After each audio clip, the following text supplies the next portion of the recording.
Swan Lake by 314, with 877 thumbs up, 9 thumbs down, 171 comments, and 5,795 referrals. The tags for the story are Slice of Life. After running across the Crusaders in Manhattan, Rainbow finds out a little secret Scootaloo had been keeping from her. The ponies that star in the story are Rainbow Dash, Scootaloo, Princess Luna, and the Cutie Mark Crusaders. Oh, Manhattan, with 2,584 words. My hooves pounded along the concrete and crowded roads of Manhattan, my eyes searching the sky and my wings itching to fly. The city had recently put in a no-fly zone, mostly to protect the Pegasi from the city's recent pollution problems. It made sense, seeing as I was being dragged to a conference for it, but it was still frustrating. The conference wasn't even that exciting. It wasn't a real conference like a Cloudsdale one, where the reps just sat around a table and talked their heads off all day. But I had to be there as Ponyville weather manager to give our little town some say. Not that I was saying much, as the big city ponies dominated all of the discussion. That's bureaucracy for you. Ugh. Regardless of my opinions on the poorly laid out weather management system that prevented me from taking to the skies, my eyes were searching like I was. And so I caught a glimpse of a bright yellow flank and brilliant red mane through the throng of bodies. The vaguely familiar colors stood out against the other ponies, yet they weren't a shining neon like the abundant advertisements. Thinking I recognized the pony, I paused and flapped my wings ever so slightly to raise me up in the air. On the opposite side of the street, I saw two very familiar ponies, Apple Bloom and Sweetie Belle, the former carrying a bag in her mouth. Scootaloo was nowhere in sight, but if two of the Crusaders were here, she couldn't be too far behind. I put the question of why they were here on hold. It was the Cutie Mark Crusaders, after all. They hadn't noticed me yet, and probably wouldn't, as they had already passed me and were headed in the opposite direction. I turned and crossed the street swiftly, managing to avoid any of the pony-powered taxis that ran down the road at full speed. The two fillies were now directly ahead of me, tails bobbing as they walked. I trailed them a ways behind, yet close enough to not lose track of them. While I highly doubted something was going to happen to them, particularly given Apple Bloom's bucking skills and Sweetie Belle's piercing, ready to be weaponized whales, it couldn't hurt to keep a close eye on them. Definitely preferable to going back to my hotel room and reading. The two of them weaved their way through the crowd with almost practiced ease, like they had been here numerous times before. I had to occasionally jog to catch up with them, sliding past the other ponies. They turned off the street we had been on and crossed to a nicer part of town, causing my internal eyebrow to raise a little more. Here, the ponies grew sparser and the buildings nicer, more artistic. The architecture was more elaborate than before, carved columns taking the place of bland pillars and white marble everywhere it would look good.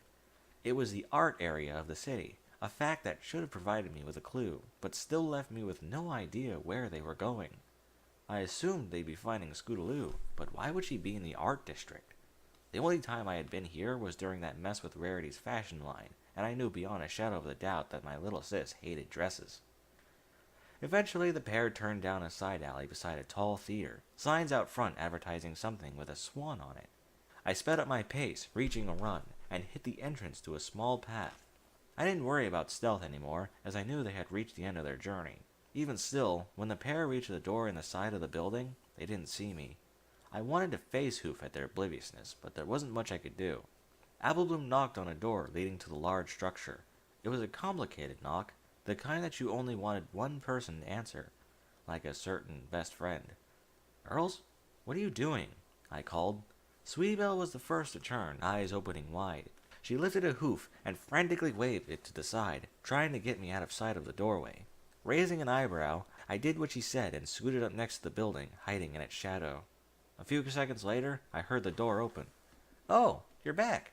Did you get the things?" Scootaloo's voice came from the doorway, easily recognizable, but with a bit of nervous tinge to it. Apple Bloom just stood there with a bag in her mouth, leaving the explanation up to Sweetie. Probably for the best, as none of the apples were any good at making up stories. Rarity, on the other hand? "The things? Of course we got the things. Except one. We forgot one thing. So Apple Bloom and I are going to go get that one. Right, AB?" She nudged the Earth Pony in the flank, causing her to nod to her head enthusiastically. "Mm-hmm. Okay, just come back quick, okay? I got to start practicing soon." Yep, we'll be back in a dash. Wait, no, not a dash. We'll be back in a flash. Sweetie gave a nod, fake grin plastered on her face, then turned to walk away. Applebloom joined her after a moment, but they both froze when Scootaloo's voice came down the doorway again. Aren't you going to leave what you brought at least? Sweetie Belle chuckled weakly, and I couldn't help but chuckle with her. Applebloom turned back and dropped the bag in the doorway. Then the door slammed shut with an aura of light green magic. As soon as it was shut, the little unicorn went running down the alley to me. What are you doing here, Rainbow Dash? I shrugged, not sure how it was a super big deal. I was in town for the weather convention. I saw you and Applebloom walking the streets and decided to follow you. What's going on? What's going on is that Scoots doesn't want to have any pony see her like this. Applebloom had caught up to her friend and was now giving me the same exasperated look. See her like what? Nothing. Her face broke out in a color matching her mane. Both of you really need to be better liars. Now, can I get a clear answer about what's going on? Sweetie Belle sighed and hung her head. Scootaloo is doing a ballet performance today and didn't want you to know that she does dance. My heart skipped a beat, but resumed without a problem. Why would she hide that from me? She should know by now that I don't care what she does as long as it makes her happy. I guess there was still some of that being her idol thing going on instead of being her big sister. Well, whatever it was, it'd end today. Well, is she any good? Huh? They both chimed, saying it almost at the exact same time. Is she any good? I repeated, a smile creeping onto my face. The smile was mirrored by the two friends, the meaning of my question finally dawning upon them. She's great. She's practically the best in her age group, even if she can't fly very well. Not that she could use her wings for this performance anyways. Well, then what's to be ashamed of? If she kicks butt, then she should have no problem with telling ponies. My wings flapped on my back, urging to take off and let me talk, using them like I was used to, but I managed to restrain myself. She doesn't want to let ponies like Diamond Tiara and Silver Spoon make fun of her for it. I placed a hoof on my chin, rubbing it in mock thought. Well, I'll make a deal with you two. If you can get me in there without being noticed by Scootaloo, I won't tell your sisters you were here unbeknownst to them. How'd you know they didn't know? Because you just told me. Now, about the deal. The two of them face-hoofed at their own stupidity, while I was laughing at the fact that the oldest trick in the book worked. Regretfully, Applebloom spit her into her hoof and held it out. Deal. I did the same, and we shook hooves, sealing the agreement. The two of them walked back over to the door with me following. Okay, Dash. Wait here and crouch out of sight until I open the door. It's locked from the outside to prevent thieves from raiding the theater. Sweetie, it doesn't even have a handle on the outside. Well, that helps too. Don't make a peep. The two of them walked up to the door again, knocking with the same knock. It only took seconds for my sister to answer, waving them in and shutting the door moments later. I didn't know how long I'd have to wait, but it was only noon. If it was a ballet recital, I'd bet it'd take place around dinner time. Most performances did. My stomach chose that time to growl, reminding me that I'd probably be going without food for a while. But for Scootaloo, it was worth it. Totally worth it. And given the district of Manhattan we were in, it was probably a really big deal. A really, really big deal. So even making it here to perform was pretty fantastic for her. Judging by the fanciness of the place, it was equivalent to being a Junior Wonderbolt show. I waited and waited, but it was probably only 10 minutes before Sweetie Belle cracked open the door again. The coast is clear. I trotted inside and glanced around. We came out to one of the backstage areas where numerous fillies were attempting to put on their outfits, all of them various ages. Each one had been tailor-made to the pony to fit quite snugly, probably through the use of elastic material, but I could still see the tailor running around to make last-minute adjustments. In fact, with the cream coat and light turquoise mane, the dressmaker was quite familiar. Coco! I called out, forgetting my goal of hiding for a moment. I quickly crossed the distance between us and gave the mare a hug, carefully avoiding the pointy needle she held in the crook of a hoof.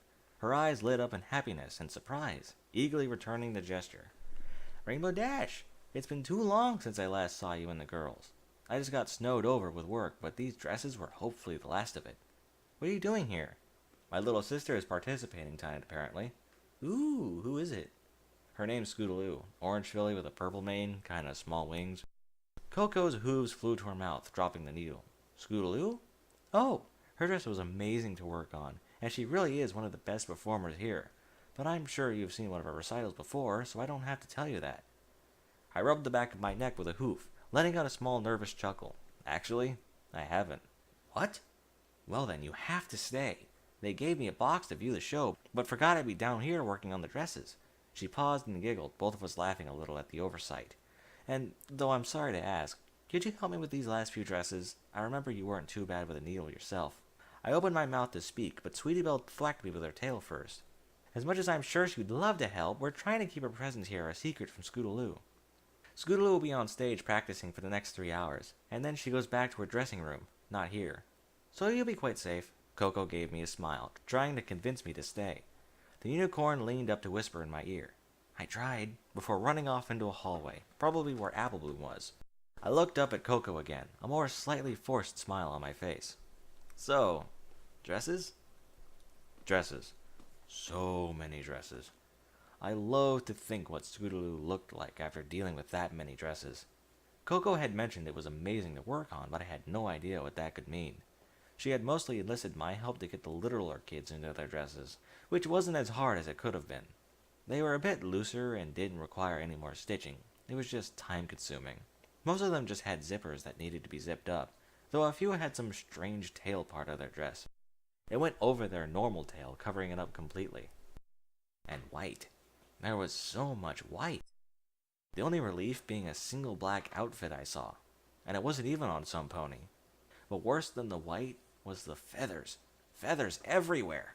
Most of the tutus were made entirely of feathers, so one got knocked loose every now and then, leading to the floor being completely covered. Finally, a good 2 hours later, the last of the fillies were dressed and run out to stage, leaving Coco and me standing there alone.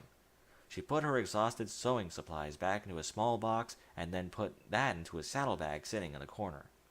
Turning to me with a tired smile on her face, she pushed a stray hair out of her eyes. Wow, Rainbow, you helped out a lot. Never would have gotten those done as fast as I did without you. I chuckled, waving the thanks away with a hoof. It's no problem, Coco. I would have had to find some way to kill the time till Scoot's performance anyways. When is that exactly? She glanced towards a large clock on the wall, the time reading just past 2 o'clock. The younger fillies start at 5:30, then the older ones in Scootaloo are at 7. There's a 30-minute intermission between the two, mostly so that the younger ones could go ahead and leave with their parents if they want. Tonight's ballet is going to be huge. Have you ever seen one? Nope. Fluttershy tried to drag me to one before, but I had to decline. The other mare let out a giggle. I can see that happening. You're in for a real treat then. And speaking of treats, would you like a bite to eat? I'm sure there's food back here somewhere. My smile grew even bigger, appeasing my stomach at last. I trotted over to Coco and threw a hoof around her shoulder, pulling her into a slightly awkward side hug. Food sounds absolutely fantastic.